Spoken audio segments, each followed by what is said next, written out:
오늘 본문에서 사도 바울은 모세가 쓴 그 수건과 그리고 유대인들이 쓴 수건에 대해서 설명하고 있습니다. 모세가 십계명을 받으러 시내산에 올라가잖아요. 40일 동안 하나님 그 앞에 머무르는데, 그 십계명을 받아가지고 내려왔을 때 모세의 얼굴에서 아주 밝은 광채가 났습니다. 그래서 그 모습을 본 이스라엘 백성들이 한편으로는 두려워했고 또 한편으로는 모세를 주목하면서 모세를 신성시하는 이제 이런 일들이 있었습니다. 그래서 모세는 백성들이 자신을 바라보며 신성시함으로 모세를 통해서 율법을 통해서 하나님을 바라봐야 되는데, 오히려 자기 얼굴에 나타나는 그 광채로 인해서 백성들이 하나님이 아닌 자신을 주목하는 것이 두려워서 백성들로 하여금 자기 얼굴에 광채를 보지 못하도록 수건으로 얼굴을 덮어버렸다는 것입니다. 그런데 지금 이 유대인들은 유대인들이 뒤집어 쓰고 있는 이 수건은 모세와 같지 않다, 이렇게 설명을 합니다. 그러면은 무엇이 모세와 같지 않다고 하는 것인가? 다시 말씀드립니다. 모세의 얼굴의 광채는 하나님 곁에 머물렀기 때문에 나타나는 현상이었고, 그리고 중요한 것은 모세의 얼굴에 나타나는 광채가 아니라 모세가 하나님으로부터 받아온 율법, 그리고 그 율법을 통해서 이스라엘 백성들은 누구를 봐야 돼요? 하나님을 봐야 돼요. 하나님 앞에 가까이 나가야 돼요. 그런데 지금 유대인들은 하나님을 보여주고 하나님께 가까이 나가게 하는 이 율법을 가지고 자기들도 하나님 앞에 가까이 나가지 아니하고 백성들로 하여금 하나님을 멀리하는. 그래서 마태복음 23장에 보면은 예수님께서 유대인들을 무섭게 책망하시잖아요. 그때 하신 말씀 중에 너희가 너희 자신도 하나님 앞에 나가지 아니하고, 그리고 전도해서 한 사람이라도 얻게 되면은 그들을 배나 지옥 자식 되게 만드는도다, 이렇게 책망하잖아요. 자, 이스라엘 백성들이 무엇 때문에 자신들도 하나님 앞에 나가지 못하고 백성들로 하여금 하나님 앞에 나가지 못하도록, 하나님 말씀대로 살지 못하도록 함으로 해서 배나 지옥 자식 만들었을까요? 바로 이 율법이었다는 거예요. 그런데 이 율법이 모세가 하나님으로부터 받아서 전해준 그 율법이 아니라 유대인들이 말하는 이 율법, 그리고 예수님과 사도 바울이 계속적으로 유대인들의 luật 법에 대해서 책망하고 잘못됐다고 지적하는 이 율법이라고 하는 것은 유대인들의 율법주의였습니다. 자, 이 율법주의가 무엇이냐? 유대인들의 율법주의의 문제가 두 가지가 있었는데요. 하나는 율법을 지켜 행해야만이 구원을 받는다는 그런 주장이었습니다. 이게 율법주의의 대표적인 건데요. 자, 여러분 한번 보십시다. 이스라엘 백성들이 구원을 받기 전에 하나님께서 이들에게 율법을 주시면서 너희가 이 율법을 지켜야 구원을 받아, 이렇게 말씀을 하셨습니까? 이들을 먼저 구원하시고 난 이후에 율법을 주시면서 너희가 하나님의 백성으로서 하나님과 옳은 관계를 맺고 하나님 말씀대로 삶으로 하나님의 복과 영생을 누릴 수 있도록 이 율법을 주시면서 지키라고 하셨습니까? 전자입니까? 후자입니까? 하나님께서 이스라엘 백성들을 애굽에서 이끌어내실 때 율법을 주면서 율법을 지켜 그래야 너희가 구원을 받아 그랬나요? 아니에요. 어린 양의 피로, 예수의 피로 그들을 구원하셔서 광야 교회로 인도하시고 시내 산 앞에서 이들에게 율법을 주셨습니다. 그런데 이 유대인들은 율법을 지켜야만이 구원을 받는다라고 주장했다는 거예요. 그리고 또 하나 더 큰 문제는 뭐냐면 이들이 말하는 율법, 이들이 지킨 율법은요, 하나님께서 주신 그 순수한 율법이 아니라, 예를 들면은 사계명의 안식일을 거룩히 지켜라 그랬죠. 그런데 이 유대인들이요, 안식일을 거룩하게 지켜야 된다. 그럼 안식일을 거룩하게 지키려면 어떻게 해야 되느냐라고 해서 여기에 또 다른 법들을 만들었는데, 지키지 말아야 되는, 행해서는 안 되는 법을 365가지를 만들고, 그리고 또 지켜야 하는 법을 245가지를 만들어서 총 610가지를 따로 만들었다는 거예요. 여러분, 이게 얼마나 무서운 죄냐면요, 신명기 4장 2절에 보면 하나님께서 이스라엘 백성들에게 이 율법을 주시면서 누구든지 이 율법을 가감하지 말고 있는 그대로만 지켜라 그랬어요. 가감이라는 게 뭐예요? 빼거나 더하지 말라는 거예요. 하나님께서 에레미야 선지자에게도요, 에레미야 26장에 보면 에레미야야, 너는 어떤 경우라도 하나님의 말씀을 가감하지 말라. 그리고 내가 너에게 주는 말을 너는 가감 없이 있는 그대로만 백성들에게 전해라. 그렇지 않으면 너에게 저주가 임할 것이다 라고 말씀하셨잖아요. 요한계시록 22장 18절 19절에 보면은요, 한번 찾아보세요. 요한계시록 22장 18절 19절, 내가 이 두루마리의 예언의 말씀을 듣는 모든 사람들에게 증언하노니 만일 누구든지 이것들을 외에 더하면 하나님이 이 두루마리에 기록된 재앙들을 그에게 더할 것이요, 만일 누구든지 이 두루마리의 예언의 말씀에서 제하여 버리면 하나님이 이 두루마리에 기록된 생명나무와 및 거룩한 성의 참여함을 제하여 버리시리라. 이게 무슨 말씀인가요? 자, 지금 이 말씀은 신구약 66권의 말씀의 맨 마지막 결론적인 부분이잖아요. 하나님께서 신구약 성경을 우리에게 주시고 너희는 이 말씀대로 살아라. 그리고 이 말씀을 절대 빼거나 더하지 말아라.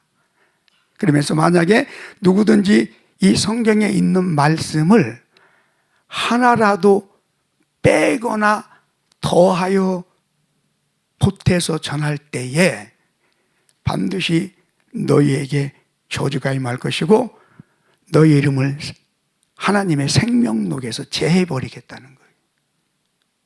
그런데 유대인들은 하나님의 말씀을 가감해가지고 자기들의 생각대로, 자기들의 어떤 그런 어떤 그 유전, 전통 이런 것들을 다 포함해서 이렇게 하나님의 말씀을 다르게 만들었다는 게, 하나님의 법을 만들어서 지켰다는 거예요.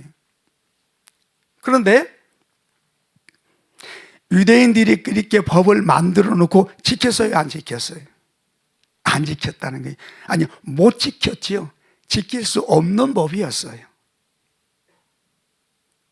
그리고 더 큰 문제는 자기들도 지키지 못하는 그 법을 가지고, 여러분 그들은요 누구보다도 메시아를 간절히 사모하고 기다렸잖아요. 그리고 그 메시아가 그들 앞에 나타났을 때 그 말도 되지 않는 법, 율법주의라고 하는 그 법의 기준을 가지고 예수님을 거부하고 정죄하고 판단하고, 그리고 하나님의 신성을 모독하는 죄인이다라고 해서 십자가에 못 박아 죽여버렸다는 것입니다. 자, 문제가 뭐였어요? 하나님의 말씀을 가감한 법을 만들어 가지고 그들은 지켰다는 거예요. 그러니까 하나님께서 주신 그 모세의 율법에서는요 오직 한 분만을 가리키고 있었어요. 그게 누구였어요? 예수 그리스도. 그런데 그들은 그 율법을 그러니까 율법은 하나님을 보여주는 거울이고 율법은 하나님 앞으로 인도하는 길이다라고 할 수 있는데, 그 율법을 신성시해 가지고요,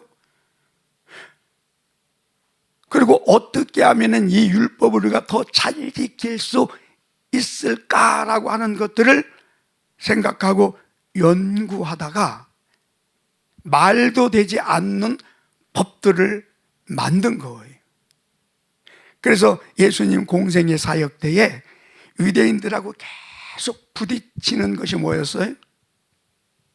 유대인들이 자기들이 만든 그 법을 가지고, 그 기준을 가지고 예수님을 바라보니까 예수님은 메시아가 아닌 거예요. 그리고 예수님은 죄인의 괴소요, 하나님의 신성을 모독하는 죄인으로밖에 보여지지 않았다는 것이죠. 자, 문제는 지금 여러분 유대인들이 아니라 오늘날에도 지금 저와 여러분들도 동일하게 유대인들처럼 유대인들이 율법주의라고 하는 수건을 뒤집어 쓰고 지금까지 살고 있듯이, 그러면서 예수를 거부하고 새로운 다른 메시아를 기다리고 있듯이, 오늘 이 시대도요 수많은 그리스도인들이 이 유대인들처럼 잘못된 뭔가에 뒤집어 씌워져서 예수를 보지 못하고 있다는 거예요. 하나님의 말씀대로 살지 못하고 있다라고 하는 겁니다. 그것이 뭘까요? 육신의 생각이다라고 하는 것을 사도 바울은 계속적으로 말하고 있는데요. 자, 로마서 8장 5절부터 봅니다. 육신을 따르는 자는 육신의 일을, 영을 따르는 자는 영의 일을 생각하나니 육신의 생각은 사망이요 영의 생각은 생명과 평안이니라. 육신의 생각은 하나님과 원수가 되나니 이는 하나님의 법에 굴복하지 아니할 뿐 아니라 할 수도 없습니다. 육신에 있는 자들은 하나님을 기쁘시게 할 수 없느니라. 자, 보세요. 육신의 생각은 사망이고 영의 생각은 생명과 평안이다 그랬어요. 그리고 육신의 생각은 하나님과 원수가 되고 하나님의 뜻에 굴복할 수도 없고 하나님을 기쁘시게 할 수도 없다. 그래서 13절에 뭐라고 말씀하십니까? 너희가 육신의 생각을 영에 복종시키면 살거니와. 너희가 계속 육신의 생각을 쫓아 살게 되면 반드시 사망에 이르게 되느니라 라고 분명히 말씀하고 있습니다. 그런데 오늘날 수많은 그리스도인들이요 영의 생각과 육의 생각이 뭔지를 분별을 못하는 거예요. 무엇이 영의 생각이고 육의 생각인지를 모르는 거예요. 그리고 하나님과 원수되는 이 육신의 생각으로 행하고 있으면서 자기는 아무런 문제도 없고 잘못도 없다고 생각하고 신앙생활을 잘하고 있다고 생각한다라고 하는 것입니다. 지금 이게 가장 심각한 문제예요.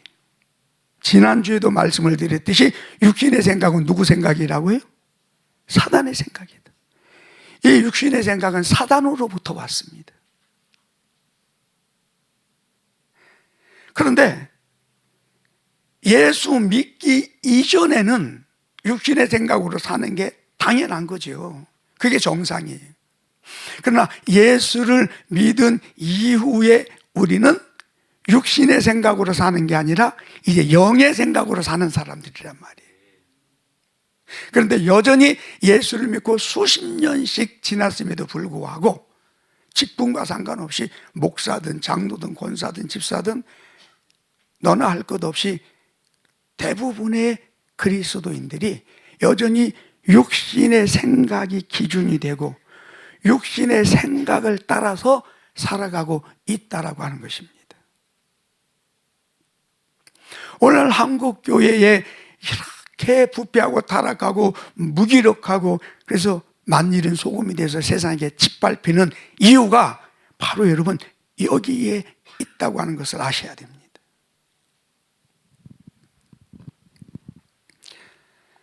따라서 우리는 반드시 육신의 생각이 무엇이고 영의 생각이 무엇인지를 알아야 되고 육신의 생각으로 사는 것과 영의 생각으로 사는 것이 어떻게 다른 것인지를 알아야 됩니다. 여러분, 신앙생활이라고 하는 것은 내 생각대로 하는 겁니까? 하나님의 말씀대로 하는 것입니까? 예. 자, 예수를 믿는다라고 하는 것은 하나님의 말씀에 대한 내 생각과 감정과 그리고 내 눈앞에 나타나는 어떤 현상을 믿는 것입니까? 하나님의 말씀 자체를 그대로 믿는 것입니까? 그래요. 그런데 많은 사람들이요, 하나님의 말씀을 보고 듣고 깨달으면서도요, 하나님의 말씀 그 자체를 그대로 받아들이고 그 말씀을 그대로 믿고 그 말씀 그대로 순종하고 따라가는 것이 아니라 언제든지 자기 생각과 자기 감정으로 하나님의 말씀을 이해하려고 하고요. 그리고 자기 생각과 감정, 자기 어떤 그런 기준과 달랐을 때는 하나님의 말씀을 바로 밀어내버린다는 거예요. 분명히 하나님께서 어떤 부분을 말씀하시고 순종해라 라고 하지만 그게 내 생각과 달랐을 때 그리고 내 감정과 달랐을 때 내가 원하는 것이 아닐 때는 그 말씀을 즉시로 밀어내버린다는 거예요. 여러분, 이게요 육신의 생각이에요. 자, 여기서 두 가지. 여러분, 율법이 나쁜 겁니까? 좋은 것입니까? 율법이 나쁜 겁니까? 좋은 겁니까? 로마서 7장 12절에 사도 바울은 뭐라고 말하죠? 율법은 선하고 의로운 법이다 이렇게 말을 합니다. 그런데 성경은 계속적으로 유대인들이 지키는 그 율법에 대해서 예수님도 그렇고 사도 바울도 그렇고 책망을 합니다. 여러분, 율법 자체가 잘못된 게 아니라 율법을 가감해서 원래 하나님이 주신 그 율법이 아닌 자기들이 율법을 가감해서 새롭게 만든 그 율법, 그리고 그 율법에 빠져서 그 율법을 기준으로 살았던 율법주의가 잘못된 것이지 율법 자체가 잘못된 것이 아니었다라고 하는 것을 여러분 기억하시기를 바랍니다. 오늘날에도 그래요. 왜 예수님이 그러셨잖아요. 마태복음 12장에도 너희가 율법에 영생이 있는 줄 알고 성경을 상고하거니와 그러나 누구에게는 내기는 나오지 않고 예수는 믿지 않고 예수를 거부한다 그랬잖아요. 이게 바로 율법주의의 폐단이었어요. 예. 근데 오늘 이 시대도 이런 경우가 참 많은 것 같아요. 각 신학교의 각 교단의 교리와 율법이라는 게 있잖아요. 장로교회는 장로교의 그 신학교의 어떤 그 신학이 있고, 순복음에는 순복음의 어떤 그런 신학이 있고, 순복음의 교리가 있고 장로교의 교리가 있잖아요. 근데 여러분, 어떤 교리든 어떤 신학이든 하나님 말씀 위에 있을 수 있어요, 없어요? 없습니다. 결국 신학이든 교리든 하나님의 말씀을 말씀되게 드러내기 위한 거잖아요. 그런데 오늘날 유대인들처럼 하나님을 더 잘 믿어보자 해가지고서 만든 신학교의 신학과 교리가 이제 하나님 말씀 위에 서서 하나님 말씀보다도 그것이 기준이 되어져서, 그러니까 2단, 3단, 12를 하고 막 물고짓고 싸우는 그 모습들을 한번 여러분 보세요. 성경의 말씀을 가지고 싸우는 것이 아니라 자기 교단의 신학과 다르다고, 자기 교단의 교리와 다르다고, 그래서 물고짓고 싸우고 서로 2단, 3단하고 정죄 판단하고 있는 거예요. 자, 이와 같이 오늘 신앙생활이라고 하는 것은 하나님의 말씀 그대로를 받아들이고 하나님의 말씀 그대로를 믿는 건데, 대부분의 사람들이 자기 생각과 감정이 기준이 되어져 가지고 자기 생각대로 자기 감정대로 하나님의 말씀을 어떤 때는 받아들이고 어떤 때는 부인하고 선택적으로 믿는다라고 하는 거예요. 이것을 사도 바울은 육신의 생각이라고 말하고 육신적인 신앙생활이다, 이렇게 말을 합니다. 그래서 여러분, 예수님도 그러셨지만 성경은요,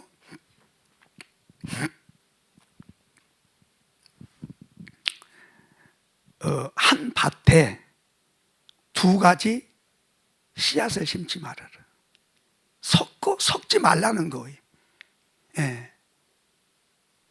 요즘은 유전자 조작을 해가지고 한 나무에서 뭐 사과도 열리고 복숭아도 열리고 막 그렇게 하잖아요. 그러지 말라는 거예요. 예. 여러분, 어떤 경우라도요, 우리는 하나님의 말씀에다가 뭘 섞으면 안 돼요. 즉, 내 생각을 섞으면 안 된다니까요. 만약에 하나님 말씀 앞에서 내 생각을 주장한다면은, 그래서 내 생각대로 선택적으로 어떤 말씀을 받아들이고 어떤 말씀을 부인한다면은, 그거는 여러분 내 생각이 주인이지 하나님이 주인이 아니에요. 하나님의 말씀은 단순히 하나님이 하신 말씀이 아니라 요한복음 1장 1절에 뭐라고 말합니까?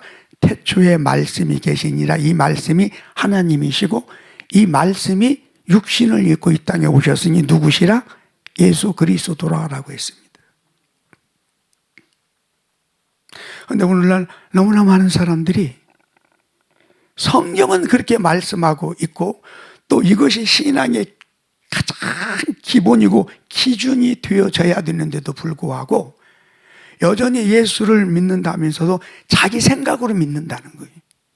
그럼 여러분, 그것은 하나님을 믿는 것이 아니라 자기 생각이 신이 되는 것이고 자기 생각이 주체가 돼서 자기 스스로, 그래서 사도 바울은 이것을 자의적 숭배다 이렇게 이야기를 하고 있잖아요. 지금 이게 유대인들의 문제가 아니라 오늘 이 시간 우리들의 문제라는 거예요. 저는 지난 목요일 날 저 인천에 가서 말씀을 전하고 왔는데, 거기에 가서 참으로 참담한 모습을 보고 왔습니다. 강대상 앞에 어떤 여성이 드러누워 있더라고요.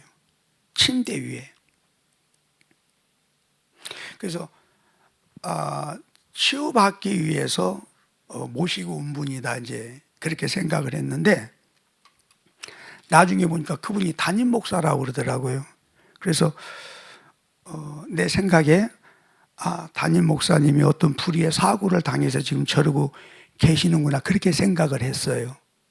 근데 알고 보니까 태어나면서부터 뇌성 마비로 인해서 사지를 쓰지 못하고 말도 못하고 제대로 인식도 못하는 자매였어요. 그리고 그 엄마가 신학교를 다니면서 이 아이를 업고 신학교를 다녔대요. 그리고 자기가 목사 안수를 받으면서 그 딸도 목사 안수를 받게 하고 그 딸을 담임 목사로 세우고, 그래서 수년 동안 그 강대상 앞에 그 침대에 누워서 그러고 있는 거예요. 그래서 왜 이렇게 했습니까? 무슨 생각을 가지고 이렇게 했습니까? 라고 물었더니 하나님께서 이렇게 하라고 했다는 거예요. 그리고 주위에 하나님의 음성을 듣는 자들도 그렇게 하라고 했다는 거예요. 여러분, 구약에는요, 하나님 앞에 바쳐지는 짐승도요, 흠이 있고 혹시라도 병들고 하는 것은 바치라고 그랬어요? 바치지 말라고 그랬어요? 그리고 구약에서는요, 몸에 장애가 있는 사람들 제사장으로 세웠어요? 안 세웠어요? 안 세웠어요. 세우지 말라고 그랬어요. 왜? 완전해야 되기 때문에. 완전하신 예수 그리스도를 드러내기 때문에. 그렇다고 신약에 와서 장애 입은 사람은 목사 안수 받으면 안 되고 뭐 해서 안 된다, 그런 이야기가 아니에요. 하나님이 목사를 세우실 때는 뭐 하라고 세우시죠? 복음 전하라고, 하나님 말씀 선포하라고, 하나님의 일하라고. 그런데 태어나면서부터 그런 중증 장애를 안고 태어났어요. 말도 하지 못하고 제대로 인식도 못해요. 그런데 그런 딸을 그 어떤 신학교인지는 모르겠습니다만 그런 딸에게 목사 직임을 준 것도 이상하고, 또 그렇게 하라고 음성을 들었다고 하는 것도 이상하고, 그렇게 해야 된다고 주위에서 다 권면했다는 거예요. 여러분, 이게 뭔가요? 100% 귀신에게 속은 것이고, 이게 100% 육신의 생각으로 제 소견에 오른 대로, 그러니까 하나님의 말씀과는 아무런 상관도 없고 말씀과 다르게 그렇게 했다라고 하는 거예요. 근데 문제는 유대인들이나 율법주의에 빠져서 율법주의를 기준으로 살아가는 그들이나 예수를 믿는다고 하지만 육신의 생각이 기준이 되어서 육신의 생각대로 사는 우리나, 또 그래도 정상적으로 신앙생활을 잘한다고 생각하는 우리나, 조금 전에 말씀드린 그들이나 사실 알고 보면 큰 차이는 없다는 거예요.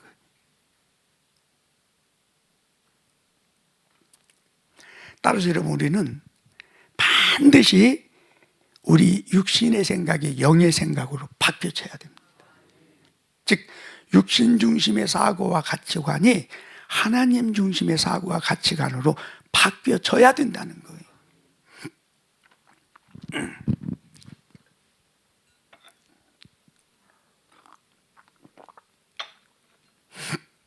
여러분, 붕어빵 틀에서는 뭐만 나와요? 붕어빵만. 국화빵 틀에서는 뭐만 나와요? 국화빵 틀만 나와요. 그러면 자, 내가 붕어빵 장사를 했는데 국화빵 장사로 바꾸려고 해요. 그럼 어떻게 해야 되죠? 예? 그래, 틀을 바꿔야 돼요. 그런데 사람들이 틀을 바꾸지 않고 무슨 짓을 해요? 하나님, 이 붕어빵 틀에서 뭐가 나오게 해주소서. 국화빵이 나오게 해주소서.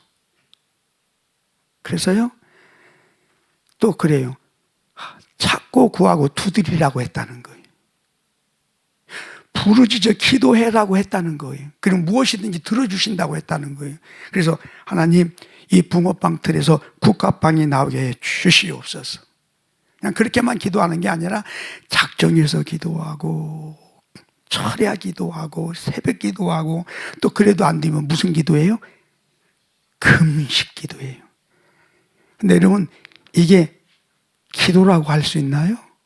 아니요, 이건 기도가 아니에요. 그냥 하나님 앞에 떼쓰는 거예요.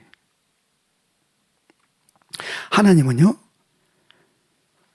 붕어빵 틀 속에서 국화빵을 만들어낼 수 있는 능력이 있는 분이에요. 그러나 우리 하나님은 우리에게 주신 삶의 법칙이 하나 있는데 심고 거두는 법칙이에요. 그래서 하나님께서는 주여, 이 붕어빵 이제 장사 내가 그만하고 국화빵 장사할래요. 그러면은, 아, 그래? 그럼 틀을 바꾸라. 그래서 틀을 바꾸면 어때요? 하나님, 국화빵 틀을 가지고 하나님, 이 틀에서는 붕어빵이 나오지 않게 하시고 오직 국화빵만 나오게 주시옵소서. 기도할 필요 있어요, 없어요? 없는 거예요. 그냥 자연스럽게 국화빵이 나오는 거예요. 여러분 보세요. 자, 이게 하나님의 생각이에요. 이게 하나님의 가치관이에요. 그런데 우리의 가치관, 우리의 생각은 이런 모양이라고 합시다. 자, 이런 사고와 가치관을 가지고 있는 우리가 이런 사고와 가치관을 가지고 말씀하시는 하나님의 말씀을 이해할 수 있을까요? 알아들을 수 있을까요? 절대 못 알아듣지. 여러분 보세요. 서너 살 먹은 애들한테 여러분들이 인생에 대해서 이야기를 하면은 알아들어요, 못 알아들어요? 알아들어요, 못 알아들어요? 예수 안 믿는 사람 데려다가 이런 이야기하면 알아들어요, 못 알아들어요? 못 알아들어요. 왜요? 사고와 가치관이 다르기 때문에 그래요. 사람은 성장하는 과정 속에서 사고와 가치관이 형성됩니다. 근데 예수 믿기 이전에 세상 속에 살면서 보고 듣고 배우면서 형성된 우리의 이 사고와 가치관을 육신의 사고와 가치관이다라고 이야기를 하는데 이것은 사단적인 거예요. 이건 사단으로부터 온 것이라니까요. 그래서 예수를 믿고 난 우리를 하나님은 기본적으로요, 사고와 가치관을 먼저 새롭게 하나님 중심으로 바꾸는 것을 가르치고 훈련하시고 그 부분에 있어서 하나님은 우리를 연단하세요. 애굽에서 이스라엘 백성들이 400년을 살았잖아요. 그러면서 그들은 하나님을 완전히 잊어버렸어요. 그래서 그들의 사고와 가치관은 완전히 애굽 중심이었어요. 그러면 애굽 중심의 사고와 가치관을 가지고 하나님이 다스리고 통치하시는 젖과 꿀이 흐르는 가나안에 들어가서 살 수 있어요, 없어요? 없어요. 그래서 광야 교회 안으로 그들을 이끌어들여서 뭘 가르치셨다고 했습니까? 신명기 8장 1절 이하에 보세요. 한마디로 애굽에서 형성된 사고와 가치관을 하나님 중심의 사고와 가치관으로 바꾸시는 것을 훈련하셨다라고 말씀하고 있습니다. 그래서 여러분, 이 사고와 가치관이 하나님 중심으로 바뀌어져야만이 어떤 상황 속에서라도 하나님 말씀을 받아들이고 그 말씀대로 순종할 수 있는 거예요. 그리고 하나님의 백성들은 반드시 하나님의 말씀을 믿고 그 말씀대로 순종하는 삶을 살아야 됩니다. 근데 한국 교회가 지금 이 과정이 빠진 것 같아. 그래서 너는 알 것 없이 열심히 교회 다니면 되는 줄 알아요. 저도 그랬어요. 열심히 교회 다니면서 기도하고 열심히 봉사하면은 뭔가 되는 줄 알았어요. 그런데 아니더라고요. 특히 하나님이 은사를 주시다 보니까 그 은사를 가지고 귀신도 쫓아내고 병도 고치고 또 막 귀신 쫓아낼 때는 금요일처럼 막 몇 시간씩 싸워야 되고 때로는 막 명령하면서 고함도 쳐야 되고.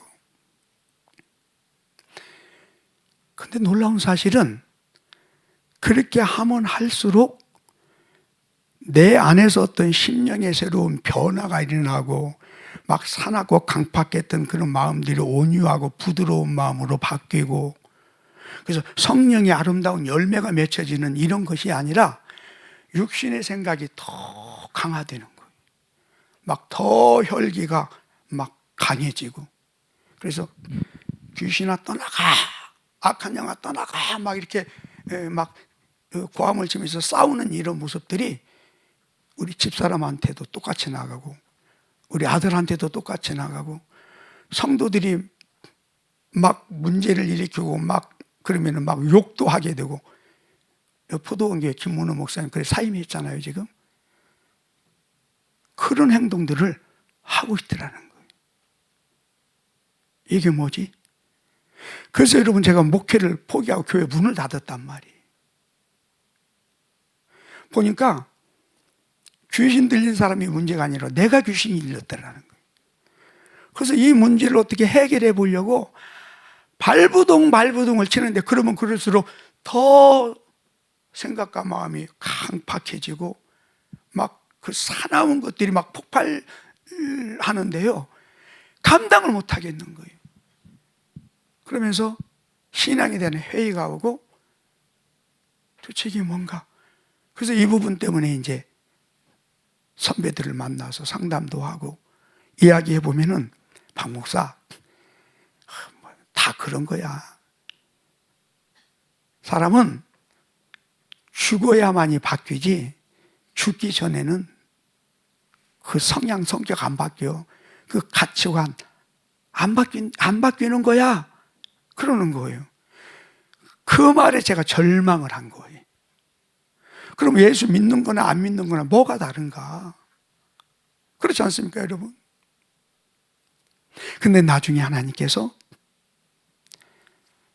너의 삶의 문제는 사고와 가치관이 잘못된 것이고, 사고와 가치관은 예수 그리스도 안에서 바뀔 수 있다는 것을 말씀해 주시고 이걸 가르쳐 주신 거예요. 물론 시간은 걸렸어요. 한 20년 걸린 것 같아. 오늘이 있기까지 한 20년 걸린 것 같아. 그런데요, 참으로 감사한 것은 이 사고와 가치관이 바뀌어야 된다는 것을 인식하고, 그리고 사고와 가치관의 틀을 하나님께서 이렇게 근본적으로 딱 바꾸어 주신 그 이후로는요, 제가 이렇게 제 자신을 들여다보면은 계속적인 부분적이고 작지만 계속적으로 새로운 변화가 점진적으로 이루어지고 있는 것을 제가 느낍니다. 아멘 안 하고 앉아 계시는데 여러분들이 아멘 안 해도 나는 그걸 느낀다니까요. 예. 여러분, 이게 맞는 거예요. 그죠? 정도의 차이는 있다 할지라도 바뀌는 게 맞아요. 자, 보세요. 사도 바울이 예수 믿기 전에 율법주의의 수건에 덮여져 있을 때 그는 어땠어요? 살인자였단 말이에요. 그런데 예수 그리스도 부활의 예수님을 만난 이후에 그 수건이, 율법주의의 수건이 벗겨지니까 어떻게 돼요? 완전히 사람이 180도로 바뀌잖아요. 이제 생명을 살리는 자로 바뀌잖아요. 성령의 열매 맺는 삶으로 바뀌잖아요. 여러분, 이런 삶의 변화가 이루어져야 됩니다. 예수를 믿는다라고 하는 것은 기존의 육신의 생각으로 그냥 열심히 다니면서 봉사나 좀 하고 예배 참여하고, 그리고 세상에 가면은 여전히 자기 육신의 생각대로 자기 하고 싶은 대로 다 하고 자기 속에 오른 대로 다 하고 하나님의 말씀과 아무런 상관없이 생각하고 하나님의 말씀과 상관없는 그런 감정을 느끼고 그 감정대로 하고 싶은 대로 하고, 여러분 그런 게 아니라니까요. 예수 믿는 신앙생활이라고 하는 것은 기본적으로 하나님의 말씀에 순종하는 거예요. 그 하나님의 말씀대로 살아가는 거예요. 그리고 여러분, 이게 어려운 게 아니에요. 신명기 30장 11절 이하에도 보니까 이스라엘 백성들 중에 하나님, 우리가 어떻게 이 말씀대로 삽니까? 세상 이 말씀대로 살 사람이 어디 있습니까? 이 말씀대로 못 삽니다. 막 그랬던 것 같아요. 그러니까 하나님께서 모세를 통해서 뭐라고 말씀하세요? 이 말씀은 너희가 하나님 나라에 가서 받아오는 것도 아니고 태평양 바다를 헤엄치고 가서 너희가 어디 가서 말씀을 받아와서 지키는 것도 아니라 이미 너희 마음에 심어졌고 너희 입에 주어졌느니라. 어려운 게 아니라는 거예요. 그런데 오늘 이 시대 대부분의 그리스도인들이 신앙생활하는 게 힘들고 어렵다고 말합니다. 그리고 심지어 지난주에도 말씀드렸습니다마는 신학교 총장이요, 그 우리나라 대표하는 그런 교회 신학교 교수라고 하는 분들이 CBS TV에 나와가지고 그 대담하면서 하나님의 말씀대로 살아서 복을 받고 천국에 간다면은 이 땅에 복을 받을 놈 하나도 없고 천국 갈 사람이 아무도 없다, 이렇게 이야기를 합니다. 사도 요한도 뭐라고 말합니까? 요한일서 5장이 하나님의 말씀은, 요한일서 3장입니까? 하나님의 말씀은 어려운 게 아니다. 쉬운 것이다. 그리고 예수님 말씀하셨죠. 수고하고 무거운 짐진 자들아 다 내게로 오라. 내가 너를 쉬게 하리라. 내 법은, 내 멍에는 쉽고 가벼움이니라 그랬어요. 어려운 게 아니에요. 근데 왜 이게 이렇게 어렵다고 이야기하죠? 이유가 뭔가요? 사고와 가치관이 하나님 중심으로 안 바뀌었기 때문에 힘들고 어려운 거예요. 여러분, 저는 가끔씩 북한의 그 삶과 우리의 생활 같아요, 달라요? 엄청 차이 나잖아요. 근데 가끔씩 남한에 왔다가 적응 못하고 북한이 좋다고 다시 돌아가는 사람 있잖아요. 왜 그래요? 사고와 가치관이 안 바뀌기 때문에 그래요. 그러니까 여러분, 우리가 사고와 가치관이 안 바뀐 가운데서 신앙생활을 하면 할수록 어떻게 될까요? 육신의 생각과 가치관은 점점 더 강화될 뿐이에요. 이게 예수 그리스도 안에서 깨어져야 되거든요. 그래서 틀 자체가 바뀌어져야 되는 거예요. 근데 이 원리를 모르고 이거 신앙생활 하면서 사고와 가치관이 바뀌는 게 뭔지 모르고 육신의 생각과 영의 생각이 뭔지 모르게 되면은요, 결국 신앙생활을 하면 할수록 점점 하나님과 멀어져요. 진리와 멀어져요. 자, 그러면 어떻게 하면 수건이 벗겨지느냐? 오늘 지금 본문에 뭐라고 말합니까? 예수 그리스도에게로 돌아가야 된다. 예수 안에서만 이 수건이 벗겨질 수 있다. 그래서 수건이 벗겨져야만이 뭐가 보여요? 예수가 보이는 거예요. 다시 말씀드리면 수건이 벗겨져야 올바른 신앙생활을 할 수 있다는 거예요. 그 사람의 눈과 귀를 가리고요, 앞으로 똑바로 걸어가라, 그렇게 하고 그 사람이 어떻게 행동하는지를 여러 사람들을 통해서 시험을 했대요. 그래서 눈과 귀를 다 가리고 똑바로 걸어가세요 하고 했는데, 처음에 몇 발자국은 똑바로 걸어가는데 가면 갈수록 삐뚤어지기 시작하더니 20m 반경 안에서 계속 빙빙빙빙 돌고 있더라는 거예요.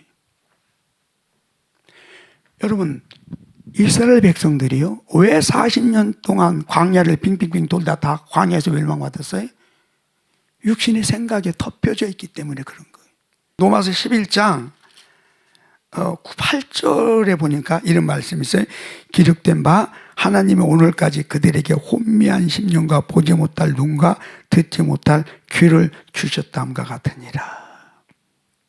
지금 육신의 생각에 대해서 혼미한 심령과 보지 못할 눈과 귀를 주셨다, 이렇게 삼중적으로 좀 표현을 하고 있는데요, 여러분, 육신의 생각에 덮여져 있으면은 절대 진리적으로 살 수 없고 진리에 이르지 못합니다.